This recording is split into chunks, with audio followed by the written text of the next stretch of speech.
The year is 1300. Dante Alighieri, lost and utterly bewildered, awakens in a dark, tangled forest, with no memory of how he got there. He then spots a sunlit mountain, hoping it offers refuge. However, his path is obstructed by three menacing beasts, a leopard, a lion, and a she-wolf, forcing him back into the gloom. There he encounters the spirit of the Roman poet Virgil, who offers to guide him to paradise, but clarifies their journey must first traverse the entirety of hell. Because Dante recognizes Virgil's mastery in storytelling, he entrusts him as his guide. Together they arrive at the gates of hell, a place where all hope is left behind. A city of endless sorrow awaits them, beneath a starless, pitch-black sky. The air is thick with cries of anguish, a haunting welcome as they cross the threshold. The vestibule of hell. Before reaching the first true circle, Dante witnesses a disturbing scene. Countless naked souls chasing a shifting, unreachable banner. They are stung relentlessly by swarms of wasps and hornets. Blood and tears stream down their bodies, feeding the writhing maggots and worms at their feet. These are the souls who chose neither good nor evil, now condemned to pursue forever what they once refused to stand for. To descend further, they must cross the river Acheron. There, on the shadowy bank, stands Charon, the ancient ferryman of the underworld, forced to carry souls across the dark, turbulent waters. Circle 1. Limbo. Beyond the river lies Limbo, the first circle. Virgil explains that its inhabitants, though not necessarily wicked, lack the faith for salvation. The residents here are the unbaptized infants and virtuous pagans who lived before Christ or rejected Christianity. Though not sinful, they are denied paradise. Their faces show no joy or torment, only the quiet desperation of eternal longing. A magnificent castle with 7 walls stands amidst a green meadow, where great souls like Plato, Socrates, Aristotle, Homer, Ovid, and Horace walk with measured steps, their voices soft and grave. This was once Virgil's abode. They are aware of paradise but cannot reach it. Virgil notes that Christ, upon his descent, retrieved figures like Adam, Abel, Noah, and Moses, leaving behind those who existed before salvation was possible. Circle 2. Lust. At the entrance to the second circle, the serpentine giant Minos judges each soul, coiling his tail to indicate the circle of their damnation. This circle punishes lust, which Dante considered a mutual indulgence and thus the least severe sin within hell proper. Here, a hurricane of supernatural fury eternally rages, sweeping the lustful through the darkness like autumn leaves. The winds shriek, dashing souls against jagged rocks. Figures such as Cleopatra, Helen of Troy, Paris, and Achilles are tossed about, their bodies twisting and colliding in the black air as they cry out the names of their lost loves. Circle 3. Gluttony. Guided by Virgil, Dante enters the third circle, where an unending, icy and putrid storm of cold rain, thick hail, and dirty snow pummels the muddy earth. Here, the gluttonous wallow in vile, putrid mud like swine, their flesh soft and rotting, unable to stand. The air is thick with the stench of decay. Cerberus, the 3-headed hound with blood-red eyes and a grease-blackened beard, guards this mire, his 3 throats howling. He constantly patrols, flaying and mauling the spirits with his claws, tearing them as they scream helplessly, his teeth crunching through their spectral forms, only for them to regenerate and suffer anew. Virgil pacifies Cerberus by throwing handfuls of putrid earth into his mouths. On this circle, one of the spirits, Chiaco, recognizes Dante and shares the first of many political prophecies about Florence. Circle 4. Greed. Plutus, a wealth deity, guards the 4th circle, where greed is punished. Souls are split into 2 groups, hoarders and squanderers. They are cursed to push enormous boulders with their chests up opposite sides of a semicircle until they collide. "Why do you hoard?" screams one group. "Why do you waste?" retorts the other. Upon impact, which echoes like thunder. They knock each other down, only to restart the process.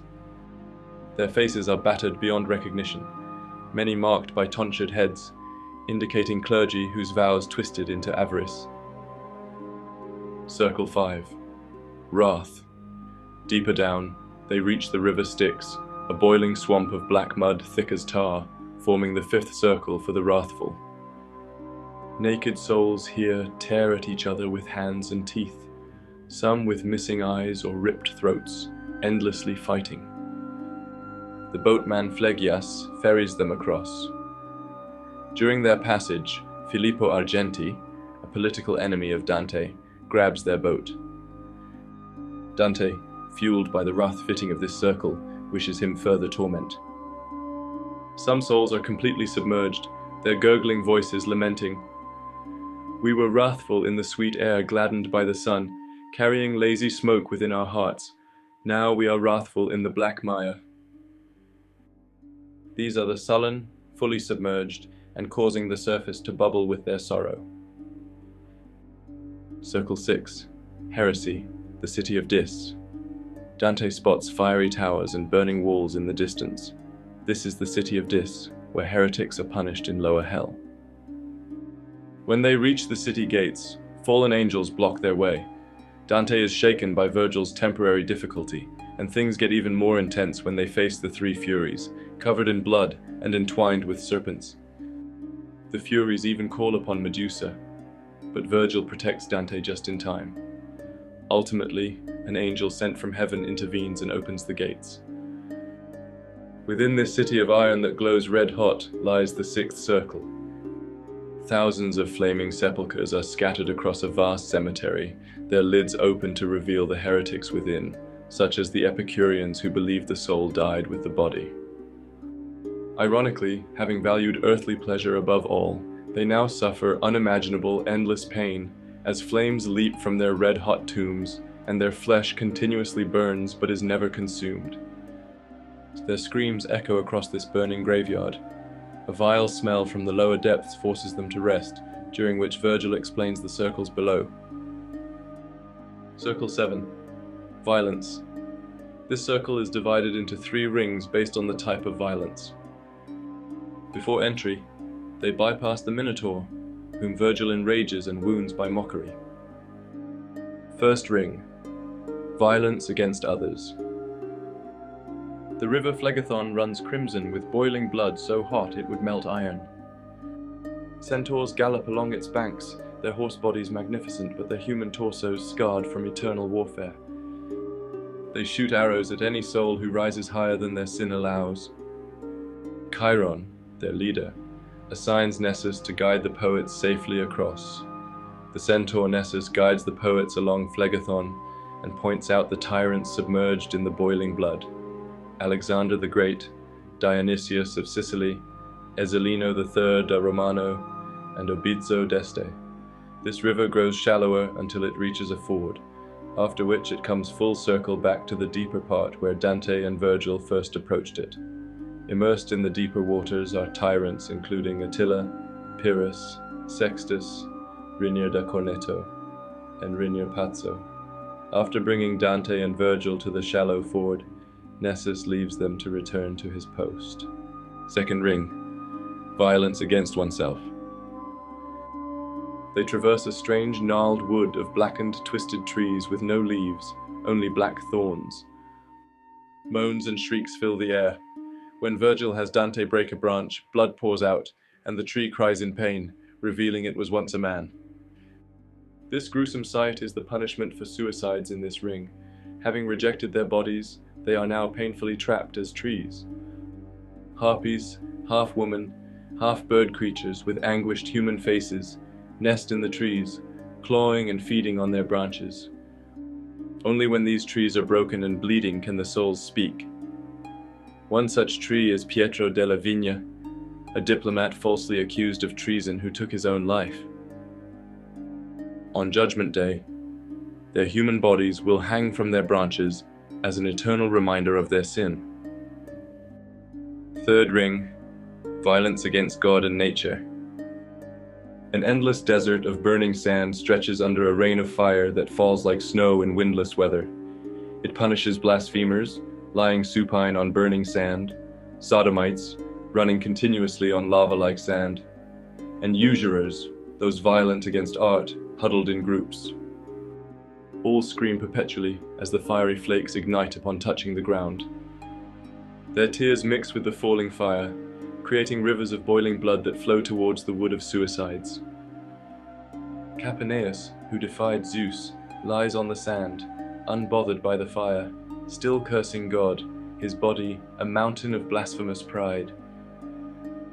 Following a mist-covered stream, Dante encounters Brunetto Latini, his former mentor, now a sodomite, who must constantly wander but warns Dante of future exile. Circle 8. Fraud. At Virgil's command, Dante throws his belt over a cliff edge. Geryon, a creature with a man's face, a scorpion's stinger, and a part beast, part reptile body, rises, representing Fraud's deceptive nature. They descend on Geryon's back into the 8th circle.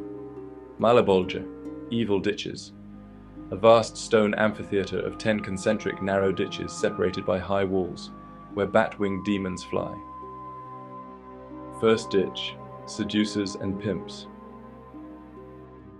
Panderers, those who sold others into sexual slavery, and seducers walk in opposite lines along the walls, constantly whipped by horned demons with massive whips, their backs flayed to ribbons that heal instantly.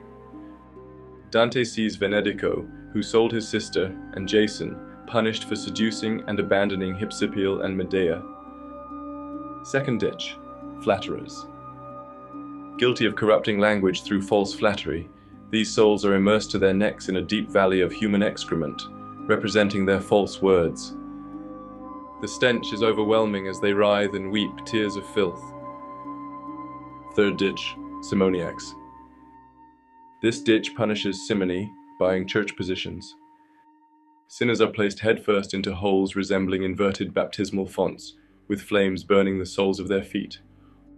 Oil running down the rock walls sizzles on their flesh. Pope Nicholas III is here, mistaking Dante for a future corrupt pope who will push him further down. Fourth ditch, sorcerers. Sorcerers, fortune tellers, and astrologers who dealt in false prophecy have their heads twisted completely backward so they can only see their past and walk blind. Tears flow from their eyes down their backs to their buttocks, their physical perversion mirroring their perversion of divine knowledge. Fifth ditch, corrupt politicians. Corrupt politicians are immersed in a lake of boiling black pitch, symbolizing their shady dealings. Winged demons called Malebranche, evil claws, patrol with hooks and pitchforks, jabbing any who try to surface back under the bubbling tar. Sixth ditch, hypocrites. Hypocrites walk in an eternal procession, wearing robes that are dazzlingly golden outside but lined with heavy lead, making each step agonizing. Caiaphas, the high priest who condemned Jesus, lies crucified and naked on their path, and every hypocrite must step on him. Seventh ditch, thieves. A pit filled with naked thieves chased by serpents and lizards of every description. Some with 6 feet, others with wings, all with transforming stingers. Their hands are bound behind them with serpents. They undergo constant, horrific transformations. One, Vanifucci, is bitten by a viper, bursts into flames, resurrects from ash, curses God, and is attacked again. Others merge with or swap forms with snakes. Their identity is constantly stolen as they stole in life. Eighth ditch, evil counselors. Individual flames, each containing a soul, dance across a deep valley floor. These are fraudulent counselors who use their intelligence for evil. The flames flicker and bend as the spirits within struggle to speak, their voices emerging as whispers through the fire that consumes them eternally. Odysseus and Diomedes are here, punished for deceptions like the Trojan horse. Ninth ditch, sowers of discord. Those who created divisions walk in a circular ditch. A demon with a massive blood-stained sword hacks them to pieces as they pass. Some split from chin to groin, others beheaded, limbs severed. They heal completely as they walk the circle, only to be mutilated again. Dante states their wounds surpass all injuries from history's bloodiest battles. 10th ditch, falsifiers. A horrendous stench rises from this ditch, where falsifiers, alchemists, counterfeiters, impostors suffer. Just as they were a plague on humanity, they now endure every plague and disease. Some covered in leprous scabs, they scratch away like fish scales, others with dropsy, bodies swollen like drums, burning fever or madness. The air is filled with their moans and the sound of scratching. Circle 9. Treachery. The frozen lake. Approaching a giant well, the entrance to the final circle, Dante sees giants like Nimrod, builder of Babel, now incoherent, and the chained Ephialtes, who warred against Jupiter. Antaeus, another giant, unchained, carries them down to the 9th circle. This circle punishes treachery not with fire, but with a massive frozen lake of ice, so thick and clear it's like glass, spanning most of the circle. The cold is beyond earthly comprehension, breath freezes instantly, and tears turn to ice crystals. This frozen lake is divided into 4 regions, each for a deeper level of betrayal, with sinners trapped in the ice. Caina, betrayers of family. Named after Cain, this region houses those who betrayed kin, frozen to their necks in ice, but able to move their heads and look down in shame. The ice around their faces is stained with their frozen tears. Antenora, betrayers of country. Named for Antenor of Troy, this holds traitors to country and community, buried deeper, frozen up to their heads with only their faces exposed, unable to move their necks. The intense cold freezes their tears in their eye sockets, creating crystal plugs that trap their grief and intensify their agony. Ptolemia, betrayers of guests. Named for Ptolemy who murdered his guest, this section punishes those who violated hospitality. They lie with their faces turned upward, completely frozen except for their eyes. Their tears freeze into crystal shields over their eyes, sealing them in icy blindness. Some souls here are so evil, their spirits descended to Ptolemia long before their bodies died on earth. Their physical bodies then were inhabited by demons. Judeca, betrayers of lords. Named for Judas Iscariot, this final area contains those who betrayed their lords or benefactors. These souls are completely encased in the ice like insects trapped in amber, unable to speak, move, or weep, frozen in perfect stillness for eternity, visible through the crystal clear ice like specimens. At Hell's very center, Dante confronts Satan, a figure far more terrifying than common depictions. 3 faces crown his head, the center red as blood, the right yellow as sulfur, the left black as night. Each mouth eternally chews on history's greatest traitors. His 6 eyes weep tears that freeze as they fall, and bloody foam drips from his 3 chins. In the central mouth, head first and naked, hangs Judas Iscariot. Satan's teeth work constantly, grinding, crushing, tearing. Judas's skin has been completely stripped away, revealing raw muscle and white bone, his spine clearly visible as Satan's claws rake his back for eternity. From the side mouths dangle Brutus and Cassius. They were Julius Caesar's assassins, feet first, their bodies also being ground by those massive jaws.